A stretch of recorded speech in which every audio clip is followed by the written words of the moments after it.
Well, I would say it's exactly like investing in any other asset class. You buy low and you sell at a higher price.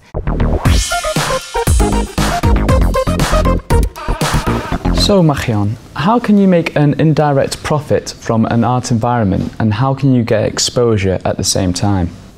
So here we are talking about corporate hanging art pieces in their office.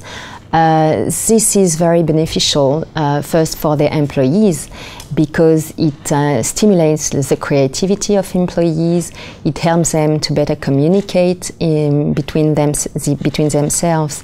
And a study was published by Forbes magazine, so Something Business, and it showed that hanging art in offices increase the productivity by 32%. So obviously it's very interesting for corporate.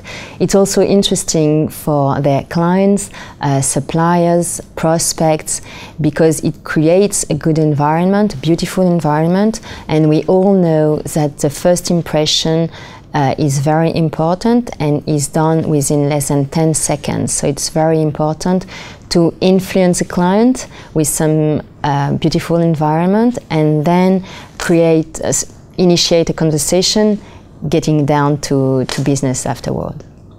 Corporate have different solutions to get an art exposure. They can either buy art pieces. It doesn't have to be expensive. We have very good artists, affordable here in Switzerland or in Europe. Or they have also another solution that is renting art. They can go to specialized companies providing this service, and it allows them to have an all-in-one service, including help on the choice of the artist and art pieces, transportation, installation of the art pieces in the premises, insurance, and then the art pieces are renewed like every 6 months, 9 months, and it does create a dynamic environment in the premises. So, as a buyer and seller, how can you make a profit from your art investments? It's exactly like investing in any other asset class. You buy low and you sell at a higher price. This is the best solution to make a profit.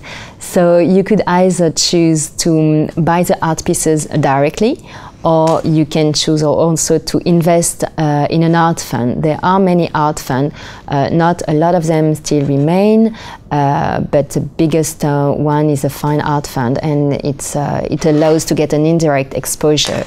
And personally, I would build a strategy exactly like for any other asset class.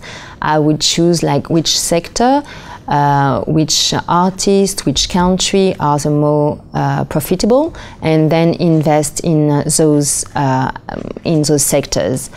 I would go on emerging artists with already a price, let's say from 20,000 to 50,000. It allows to go to artists that are already recognized by collectors, by galleries, already exhibited in museum foundations. And I will concentrate on contemporary art by living artists to avoid authenticity issues and to get more liquidity.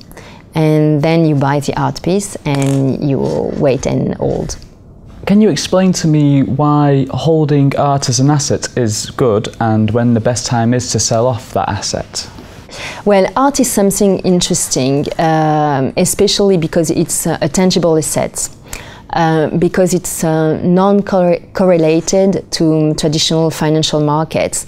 So it could help to hedge your portfolio against inflation, even if we don't have a lot at this time. And above all, because it has a good historical performance. If we go back to the range between $20,000 and $100,000, if you buy an art piece in this range and you keep it for an average detention of 10 years, the historical records prove that you would make a performance of 9.6% annually. So for sure, it's interesting in a portfolio and also to diversify your portfolio. Then to answer your question about selling the art piece, it's very difficult to answer. You can either sell when you get a fair price or when you think that you made enough profit, or you can sell if you need to buy a new one and you need the cash. So when I'm looking to invest in art, what are some of the key aspects I should be looking for? Well, if you need to invest as an individual, you want to invest in an art piece, you should do your homework and get as much as information as you can.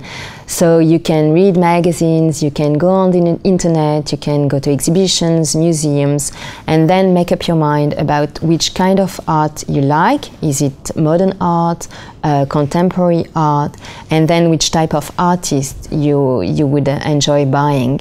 And when you make up your mind and you choose an artist, then you can go to auction houses or galleries. You will get some advice and they will help you. But still there are a few things that you need to check. Well, you need to check about the artist, his biography, where does he come from, was he exhibited before, did he receive some awards or something. Then you need to check about the art piece itself. Where does it come from? Is it in a good condition? Do I get a certificate of authenticity? And then you need to check also the price. Is it a good price for sure? Thank you, Marion, for joining us in our studios. Thank you, Kees, for invitation. That was good. Thank you. That's all for today's interview, but don't forget you can click and follow us on Facebook for the latest with the Dukascopy TV team. Goodbye for now.